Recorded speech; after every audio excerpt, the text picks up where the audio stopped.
बालक के सर पे गुरु हाथ रहे तेरा, गुरु ऐसे विनय दे दे, गुणगान करूं तेरा इस बालक। अब संतन के आनंद गन्नो,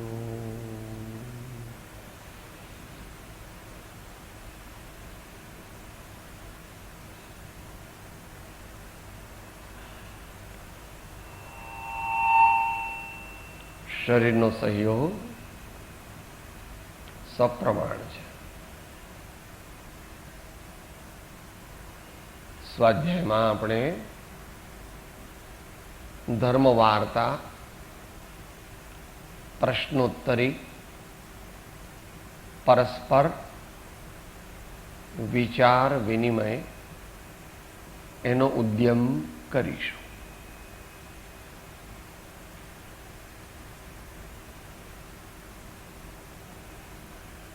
સાંભળવાનું ફળ જેટલું છે એના કરતાં સમજવાનું ફળ વિશેષ છે. સમજવાનું ફળ છે એના કરતાં વિચારવાનું, ચિંતનનું ફળ વિશેષ છે. એથી પછી ઘણી આગળની કેટેગરીઝ છે. માટે સાવધાનીથી સાંભળીએ ને વિચારીએ.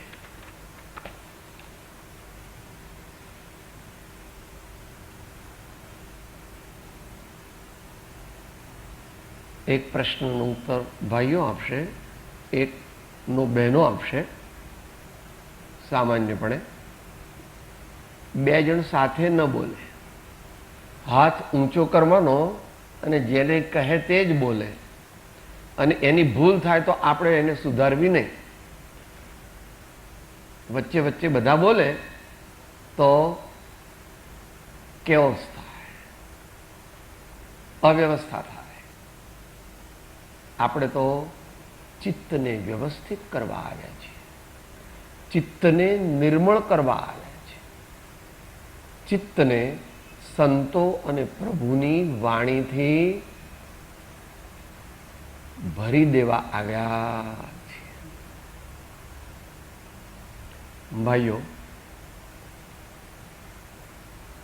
શ્રીમદ રાજચંદ્રજીના 5 શિષ્યોના નામ કહો. આંગળી ઊંચી કરીને પછી જવાબ આપવાનો.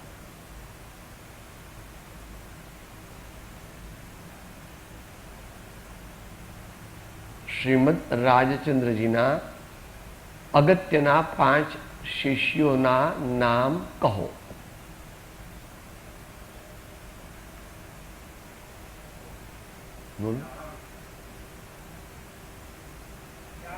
હા, તો વિચારો, થોડું વિચારો છો.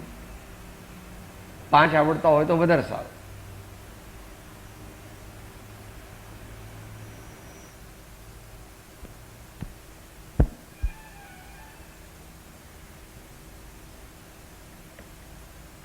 બોલો. ટાઈમ વધારે જાય તો માર્ક ઓછા મળે.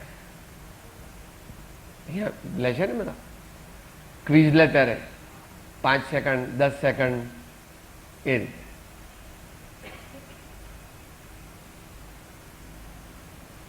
બોલો મિતેશભાઈ, બોલો.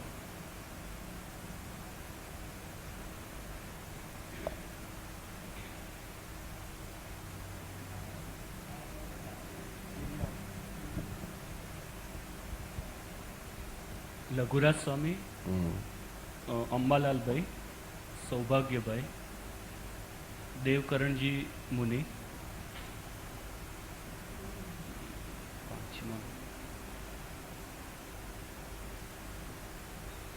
ખંભાતના છે, નામ યાદ આવતું નથી. વડવાની સ્થાપના કોણે કરી? વડવાની સ્થાપના કોણે કરી? પોપટભાઈ. પોપટલાલ મોહકમચંદ શાહ.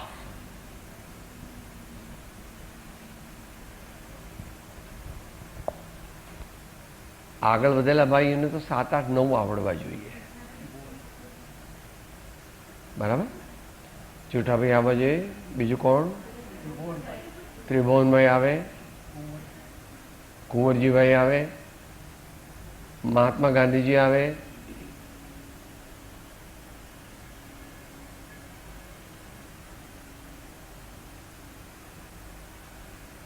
ભગવાનદાસભાઈના ડૉક્ટર ભગવાનદાસના પપ્પા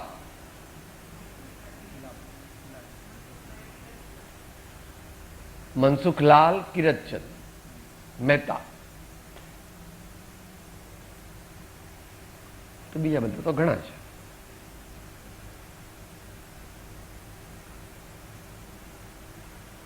જ્યારે સમય મળે ત્યારે મહાપુરુષોને યાદ કરવા. સમય ન મળે ને બીજું કામ એવું હોય કે જેમાં મન ન લગાડવું પડે તો તે વખતે ભગવાનને યાદ કરવા, સંતોને યાદ કરવા, એવા જે કોઈ પ્રેરક મહાન પુરુષો થયા તેમને યાદ કરવા. આનું નામ ભક્તિ. કઈ ભક્તિ? સ્મરણ રૂપી ભક્તિ અથવા ચિંતન રૂપી ભક્તિ. શ્રવણ, કીર્તન, ચિંતન. મનને ખાલી રાખવું નહીં.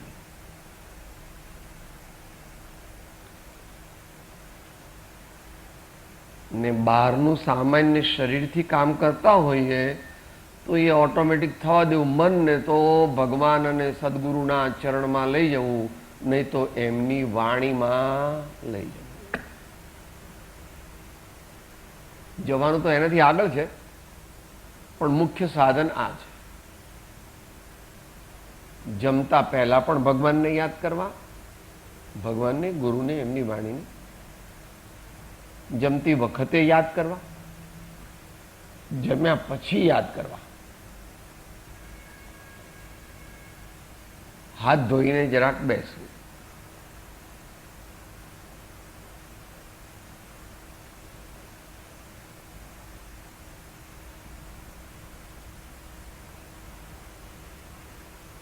બીજો પ્રશ્ન છે, મહાવીર ભગવાનના ગણધર કેટલા હતા?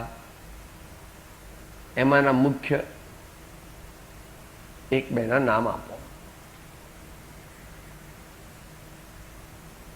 બોલો. આખું બોલવાનું. ભગવાન મહાવીર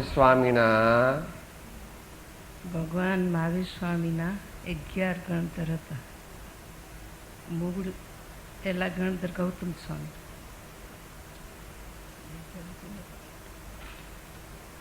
બીજા 1-2 યાદ છે?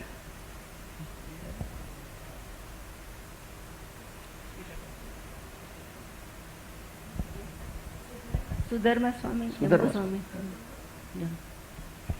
અને બાકીના એમના ભાઈઓ હતા. ગૌતમ સ્વામી એમના ભાઈઓ જે હતા એ પણ ઇન્દ્રભૂતિ નામ હતું ને એમનું. પહેલાનું નામ ઇન્દ્રભૂતિ હતું.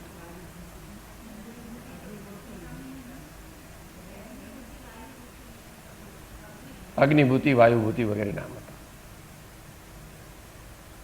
ગણધર શબ્દનો અર્થ કહો.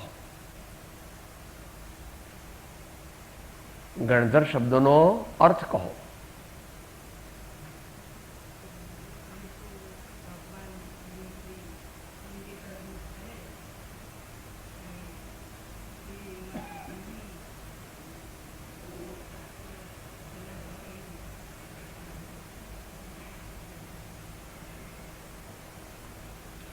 એ તમે એમનું કામ કીધું.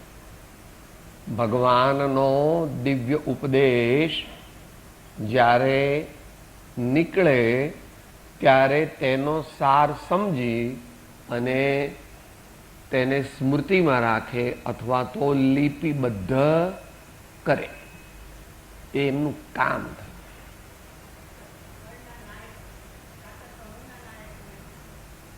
ગણધર. ગણ એટલે સમૂહ, સાધુઓ અને શ્રાવકોનો સમૂહ, એને ધારણ કરનાર એટલે એના નેતા, એના નાયક, એમને માર્ગદર્શન આપનાર એટલે ગુરુઓના ગુરુ. ગુરુ હોય એ સામાન્ય 5, 25, 100, 200 ને કે 500, 1000 ને માર્ગદર્શન આપે, એનું નેતૃત્વ સ્વીકારે, એમને સાચો માર્ગ દેખાડે,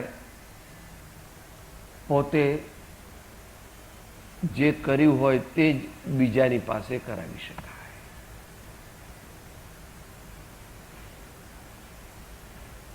જે પોતે માર્ગ જાણતો નથી ને જેણે માર્ગ અનુભવ્યો નથી એ બીજાને માર્ગ સાચી રીતે બતાવી શકે નહીં.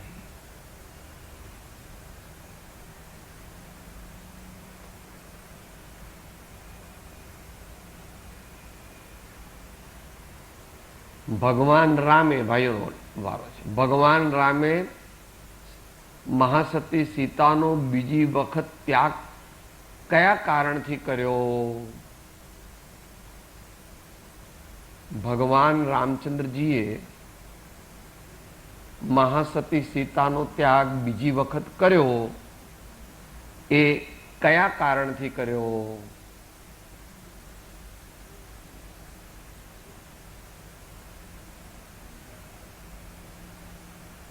બોલો.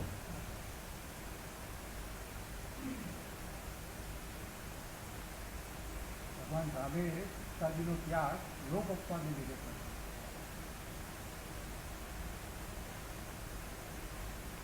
નિમિત્ત કારણ ભાઈએ કીધું. શું ભાઈએ જવાબ આપ્યો? ભગવાન રામે મહાસતી સીતાનો બીજી વખત ત્યાગ લોકાપવાદને કારણે કર્યો.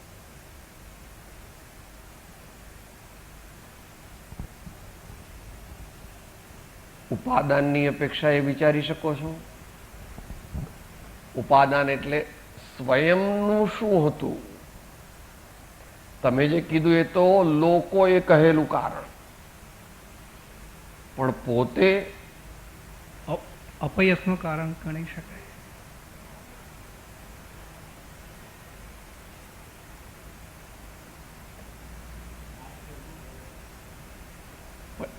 એ પણ પર સાપેક્ષ કારણ છે. લોકો અપવાદ કરે, લોકો મારો અપયશ કરે, એ પણ પર સાપેક્ષ કારણ છે.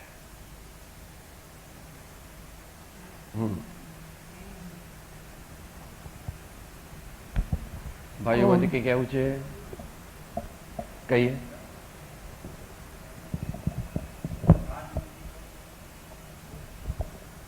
नहीं बच्चे नहीं बोलवानो ने बोलो. उन्होंने राज्य महल में एक प्रतिज्ञा ली थी, यानी एक प्रतिज्ञा ली थी स्वयं ने कि राज्य के हित के लिए अगर कोई भी व्यवधान होगा तो मैं उसे दूर करूंगा. तो वो व्यवधान सीता ही बनी थी. भाई श्रीए जरा थोड़ी विद्वत भोग्य भाषा में कहो. રાજધર્મનું પાલન કરવા માટે પતિ ધર્મના પાલનને ગૌણ કર્યું. રાજધર્મના પાલન માટે પતિ ધર્મના પાલનનો ત્યાગ કર્યો. એમની બંને ડ્યુટી હતી. પતિ તરીકે પણ એમને પોતાની ફરજ બજાવવાની હતી અને રાજા તરીકે પણ ફરજ બજાવવાની. પણ કઈ ફરજ એમણે ઉપર લીધી, કઈ ફરજને એમને અગ્રિમતા આપી?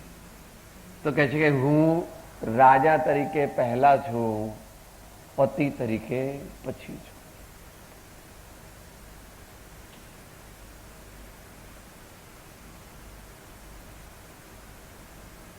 એમણે થોડુંક જરા કડક પણ કહી દીધું કે સીતા માતાજી નિમિત્તની અપેક્ષા એમ રાજધર્મ પાળવામાં વ્યવધાનરૂપ હતા. કારણ કે અપયશ કોના લીધે થતો હતો? સીતા માતાને લીધે થતો હતો. અપયશ રામનો થતો હતો, પણ કયા કારણને લીધે થતો હતો? નિમિત્ત કારણ કયું હતું? સીતા માતા. એટલે રાજધર્મનું પાલન કરવા માટે રામચંદ્ર ભગવાને મહાસતી સીતા માતાનો ત્યાગ કર્યો. એમના મનમાં તો બધું ખબર જ હતી. એમના મનમાં કોઈ સીતા માતાના ચરિત્ર વિશે કે કંઈ પણ એમના વિશે શંકા નહોતી. અત્યારે એ વિષય નથી, મોટો વિષય છે.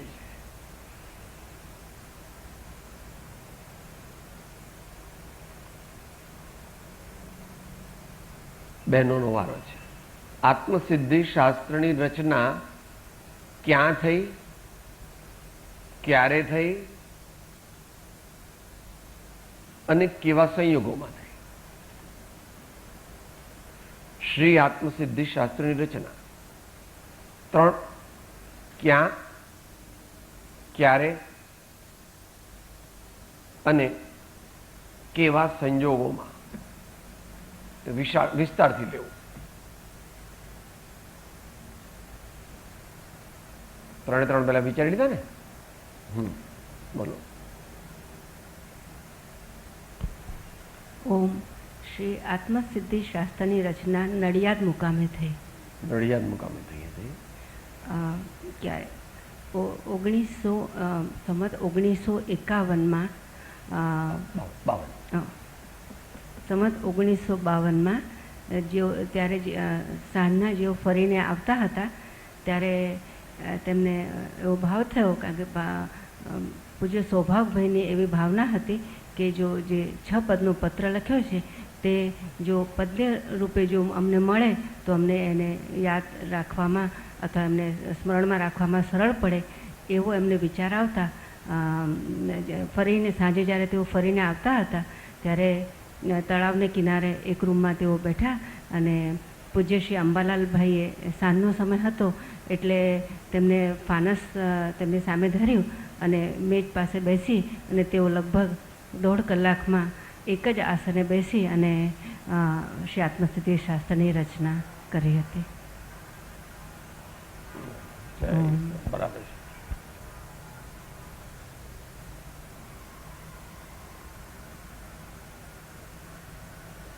એ જગ્યા કે જ્યાં આગળ શ્રી આત્મસિદ્ધિ શાસ્ત્ર રચાયું હતું તે બનતા સુધી શ્રીમદ રાજચંદ્રજીના ભક્તોએ એક્વાયર કરેલી છે.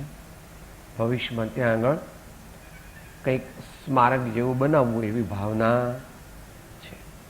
એ તળાવના કાંઠે અને એક મંદિરના ભાગરૂપે છે. અત્યારે મંદિરનું નામ, મહાદેવનું નામ ખબર છે? હા,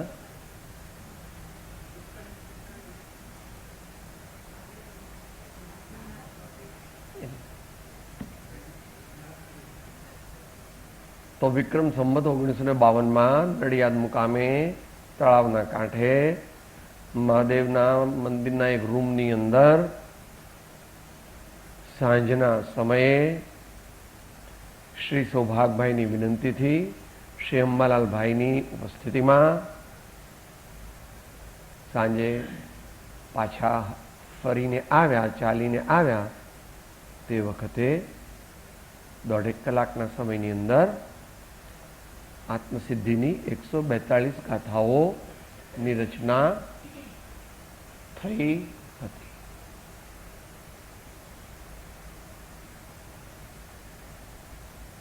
ભાઈઓ,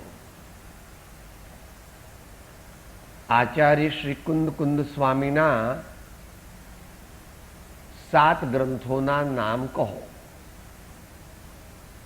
મૂળ તો એમણે મુખ્ય 84 લખ્યા હતા, પણ દેશકાળ વિપરીત છે એટલે અત્યારે થોડાક જ રહ્યા છે. એમાં મુખ્ય 7 જે છે, મુખ્ય એવું નહીં, કોઈ પણ 7ના નામ આપો.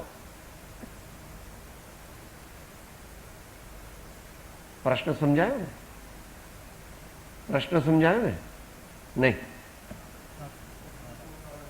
આચાર્ય શ્રી કુંદ વિરચિત 7 ગ્રંથોના નામ કહો. બીજું કોઈ બોલે તો ટ્રાય કરે.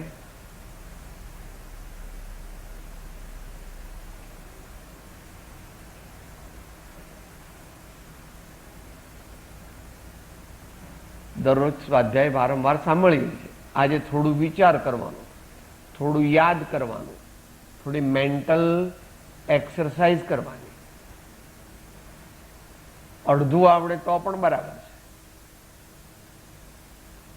આવડવું એ અગત્યનું નથી, પણ મહાપુરુષો પ્રત્યે ભક્તિ પ્રગટે, મહાપુરુષોના વચનો પ્રત્યે ભક્તિ પ્રગટે, એમની આજ્ઞાનું પાલન કરવાની શક્તિ પ્રગટે તો પાસા પોબાર થઈ જાય. હા, બીજું કોઈ ખુરશીવાળા ભાઈઓમાંથી?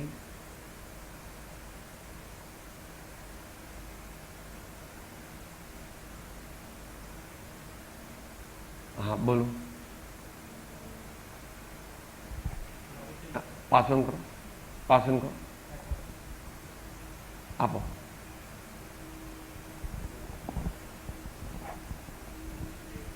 શ્રી પ્રવચનસાર, શ્રી સમયસાર, શ્રી રયણસાર, શ્રી અષ્ટપાહુર, શ્રી પંચાષ્ટિકાય, શ્રી નિયમસાર અને શ્રી બારસ અણુવેખા. બરાબર છે. અષ્ટપાહુડ જે કીધા એમાં જ 8 શાસ્ત્રો છે. આમ એનું કલેક્શન એક છે. દર્શન પાહુડ, ચારિત્ર પાહુડ, લિંગ પાહુડ, બોધ પાહુડ, સિદ્ધ પાહુડ, એ પ્રમાણે એ પાહુડના મોક્ષ પાહુડ વગેરે નામ છે. पाहुड़ अर्थ है भेंट, तोहफा कहते हैं ना। आप किसी की बर्थडे होती है तो आप लेकर के जाते हैं उसके घर कि भाई तुम जियो हजारों साल और साल के दिन हो 50,000 एम कहो छो तमारा मित्र ने। तुम जियो हजारों साल और साल के दिन हो 50। भेंट, भेटणु, तोहफा, गिफ्ट, जेने आत्मकल्याण आत्म शांति पामवी छे एने माटे ज्ञानी भगवंतो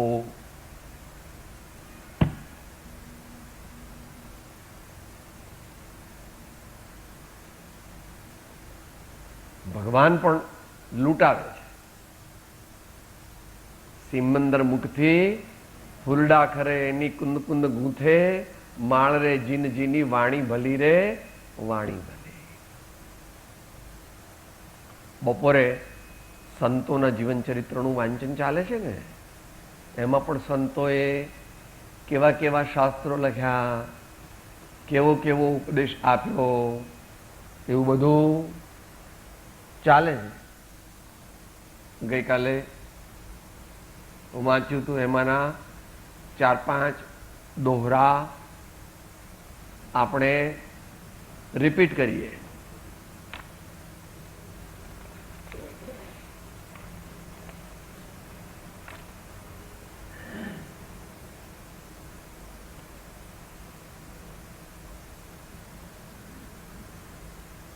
ગઈકાલે આપણે મુખ્યપણે તુલસીદાસજી મહારાજનું ચરિત્ર વાંચ્યું હતું અને એના અંતમાં એના થોડા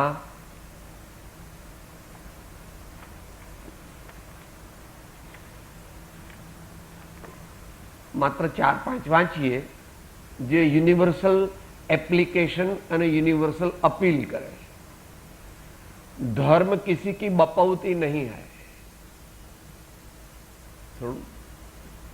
धर्म कोईना बापनी मिलकत नहीं कि हूँ एकलो धर्म कर सकूं, हूँ ज एकलो होशियार छूं, हूँ ज एकलो पराग, ऐसा नहीं है।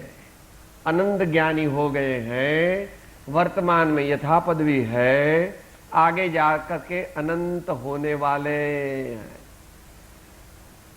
મારો એકલાનો જ મોક્ષ થાય, હું એકલો જ ધર્મ કરી શકું, એવું કોઈ વિચાર, વિકલ્પ કે અભિમાન કદાપી કરવા નહીં. એનાથી ઉલટું કરવું કે પૂર્વે જે મહાપુરુષો થયા, વર્તમાનમાં જે મહાપુરુષો હોય અને ભવિષ્યમાં જે મહાપુરુષો થશે, એ બધાને હું ફરી ફરી ભાવપૂર્વક વંદન કરું છું. એવી રીતે વંદન કર્યા છે પ્રવચન સાહેબમાં. વાંચી લેવા મંગળાચરણમાંથી ત્રણેય કાળના જ્ઞાની પુરુષો. અહીંયા આગળ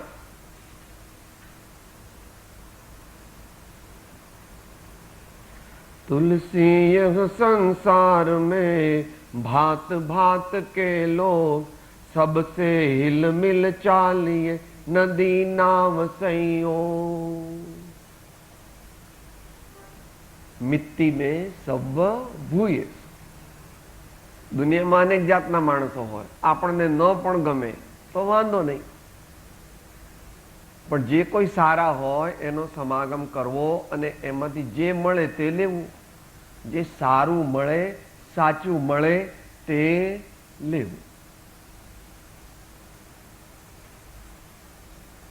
સત્ય, અહિંસા, અચૌર્ય, અપરિગ્રહ,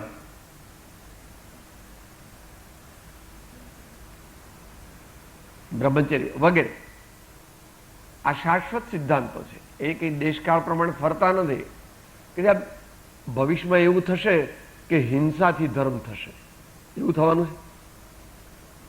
સાહેબ ચોરી કરે ને તો ધર્મ થશે, ભવિષ્યમાં એવું થશે. લોકો માને એવું, પણ એવું બને નહીં. માટે સૌ સાથે હળી મળીને રહેવાની ટેવ પાડવી. આ ભાઈ નકામા છે, આ ભાઈ મને ગમતા નથી, આ ભાઈને કાઢી મૂકું, આ બેન આવડત નથી, આ બેન આવા જ, એવું નથી. કોઈનો દોષ હોય, આપણા બધામાં દોષ છે.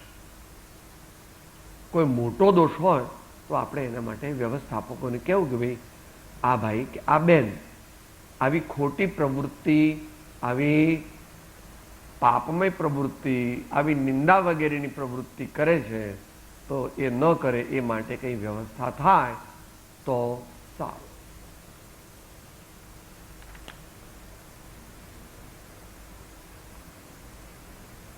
दया धर्म को मूल है पाप मूल अभिमान तुलसी दया न छोड़िए जब लग घट में प्राण. અહિંસાની વાત થઈ ને હમણાં, યુનિવર્સલ રિલીજન છે. જહાં રામ તહાં કામ નહીં, કામ તહાં નહીં રામ. तुलसी दोनों ना रहे दिन रजनी एक ठाम.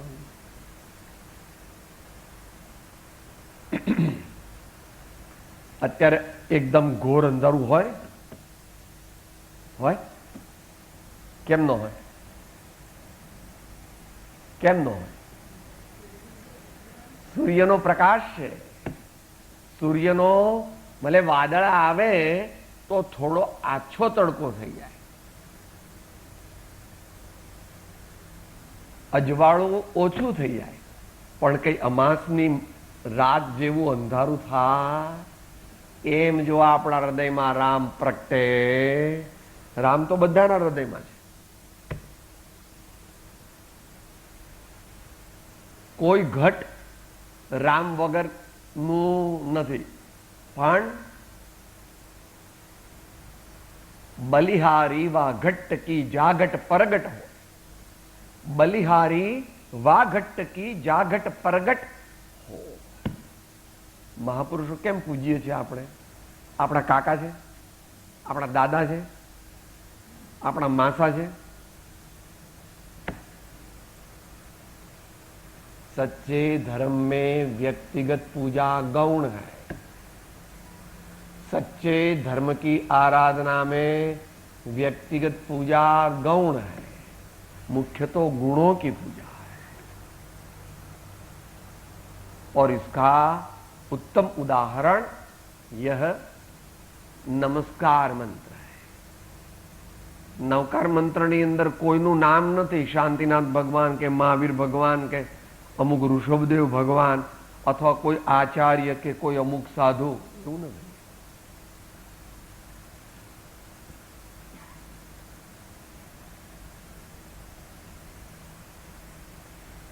ઘણા લોકો એવું કહે છે કે નવકાર મંત્ર તો જૈનો, તો તત્વથી એવું નથી. એનો અર્થ એવો થાય છે દેહ સહિત પરમાત્માને નમસ્કાર, દેહ રહિત પરમાત્માને નમસ્કાર, આચાર પ્રધાન ગુરુઓને નમસ્કાર, જ્ઞાન પ્રધાન ગુરુઓને નમસ્કાર અને આત્માના આરાધક સર્વ ગુરુ મુનિજનોને નમસ્કાર. એ કઈ જૈનોનો નથી. જૈન ધર્મનું નામ જ જૈન ધર્મ પહેલાનો હતો, અરહત ધર્મ, અરહત દર્શન, તો સર્વજ્ઞ દર્શન એવું નામ હતું. આ તો 3000 વર્ષથી ચાલુ થયું બધું. પહેલા જૈન ધર્મનું નામ જૈન ધર્મ નહોતું, જીન ધર્મ હતું. જીન, જી જય ટુ કોન્કર, જેણે ઇન્દ્રિયોને જીતી, જેણે વિકારોને જીત્યા, જેણે દુશ્મનોને જીત્યા અને તે દ્વારા આત્માના અનંત સામ્રાજ્યને સદાકાળને માટે પ્રાપ્ત કરી લીધું, એવા જે કોઈ મહાન પુરુષો પરમાત્માઓ જે છે તે બધાને હું વંદન કરું છું. અને શા માટે વંદન કરું છું એ પણ કહી દીધું. વંદે તદ્ગુણ લબ્ધયે, વંદે તદ્ગુણ લબ્ધયે, વંદે તદ્ગુણ લબ્ધયે. ભગવાનને ભક્તિ કરીને કે બાપજી 2 દીકરા આપજો ને, એવું ન મંગાય ભગવાન પાસે. ભગવાનની ભક્તિ એટલા માટે, ભગવાન મારો વેપાર બરાબર ચાલતો નથી, વેપાર ચલાવજો ભગવાન. ભગવાન મારા દીકરાને તાવ આવ્યો છે તો તાવ ઉતારજો.